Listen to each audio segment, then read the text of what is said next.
रश्मि और अमर लॉकडाउन के चलते डेटिंग ऐप पर मिलते हैं।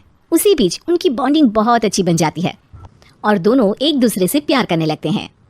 बस लॉकडाउन खत्म होते ही चट मंडी पट शादी। उससे पहले घर में बात तो कर लो। अरे माँ पापा कभी मना नहीं करेंगे। अमर की बात सुन रश्मि खुश हो जाती है।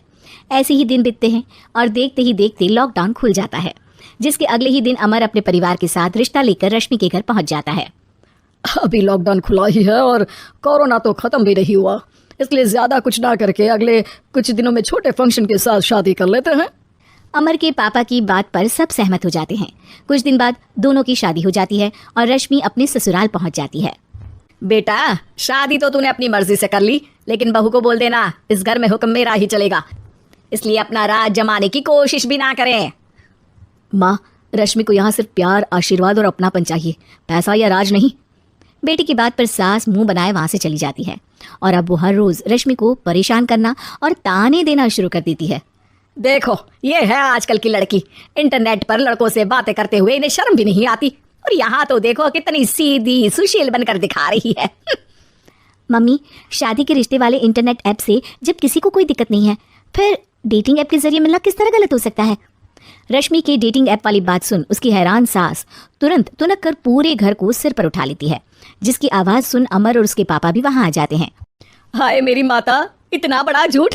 डेटिंग ऐप को इंटरनेट के जरिए मिली है बोलकर इस कलमुही को मेरे सर ला बिठा दिया। अरे नास पिट्टी, तुझे जरा भी शर्म नहीं आई? वहां न जाने कितने लड़कों से गुलगुलू गुलगुलू करके तुझे मेरा ही लड़का मिला था फंसाने के लिए। माँ, मुझे तो समझ नहीं आ रहा क्या बोले जा रही हो। डेटिंग ऐप इस्तेमाल करना कोई अपराध नहीं है, और तुम रश्मि को ऐसा कैसे बोल सकती हो? मैं भी तो था उस ऐप पर। पहले उसके लिए माँ से झूठ बोला और अब लड़ाई कर रहा है। सास और अमर की बात सुनकर रश्मि हैरान खड़ी रहती है। अमर, तुमने घर में झूठ क्यों बोला? ये सब देख रही हो ना, इसी की वजह से झूठ बोला पड़ा। एक तरफ अमर और रश्मि की ये बात चल रही होती है, वहीं दूसरी तरफ सास का नॉन स्टॉप क्लेश सबको परेशान कर देता है। सब एकदम चुप, जो हुआ सो हुआ, अब मुझे कुछ ना सुनाई दे। पति की बात सुन सास चुप होकर वहां से चली जाती है, लेकिन अब वो रश्मि के सिर दुनिया भर के सारे काम डालकर उसका जीना पहले से भी ज्यादा मुश्किल कर देती है। मम्मी, मैं आपका गुस्सा समझ सकती हूँ, आपको जो करना है कर लीजिए, मैं कभी कुछ नहीं बोलूंगी। उम्मीद है किसी दिन तो आपका गुस्सा शांत होगा और नफरत प्यार में बदलेगी। रश्मि की अच्छाई को उसका नाटक समझकर सास गुस्से के 7वें आसमान पर चढ़ जाती है और उसी शाम रश्मि को नीचा दिखाने के लिए अपनी सहेलियों को घर बुलाकर उसकी बुराइयां करने लगती है। अरे कौशल्या, क्या बताऊं, आजकल के बच्चे ना बहुत एडवांस हो गए हैं। पहले रिश्ते घर परिवार वाले सब देख परख के कराते थे, और अब ये लोग खुद न जाने कहाँ कहाँ मिलकर खुद ही सब कुछ पक्का करके हमें बता देते हैं। लड़की का कैसा दिन धर्म, कैसा ईमान, कैसा चरित्र, कुछ नहीं पता, बस प्यार किया और घर लाकर बिठा देते हैं। अरे ऐसा क्यों बोलती हो? आजकल बच्चे अपने आप में बहुत समझदार हो गए हैं, और फिर पूरी जिंदगी तो उन दोनों को ही साथ निभानी है।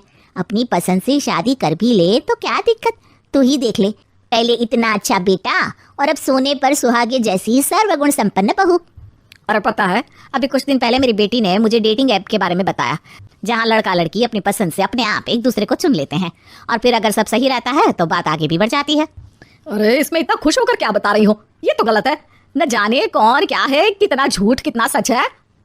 अरे पर सोचो, जब तुम किसी के बताए रिश्ते को देखने जाते हो तो क्या एक ही बार देखने से सच झूठ का पता लगा सकती हो? जरूरी नहीं कि बच्चों का लिया फैसला हमेशा गलत हो। अरे बहुत बार हमसे भी तो गलत फैसले होते हैं ना। अच्छे बुरे लोग तो हर जगह मिल सकते हैं, फिर इसमें सिर्फ बच्चे ही गलत कैसे? सहेलियों की बात सुन सास सोच में पड़ जाती है, और इसी तरह कुछ दिन बीत जाते हैं, जिसमें ना तो वो रश्मि को परेशान करती है और ना ही कोई ताना सुनाती है, जिसे देख रश्मि परेशान हो जाती है। मम्मी, आपकी तबीयत तो ठीक है ना?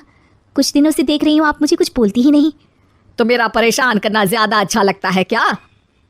नहीं, आपकी शांति उससे ज्यादा परेशान कर रही है। शांति इसलिए है क्योंकि मुझे एहसास हो गया है कि गलत तुम लोग नहीं, मेरी सोच है। प्यार तो एक सुंदर एहसास और शादी खूबसूरत साथ है। अगर ये साथ सच्चा है तो कहीं पर भी किसी भी तरह जुड़ा हो, उससे कोई फर्क नहीं पड़ता। आप कौन है? इतनी अच्छी बातें मेरी पत्नी तो नहीं बोल सकती। क्या आप भी?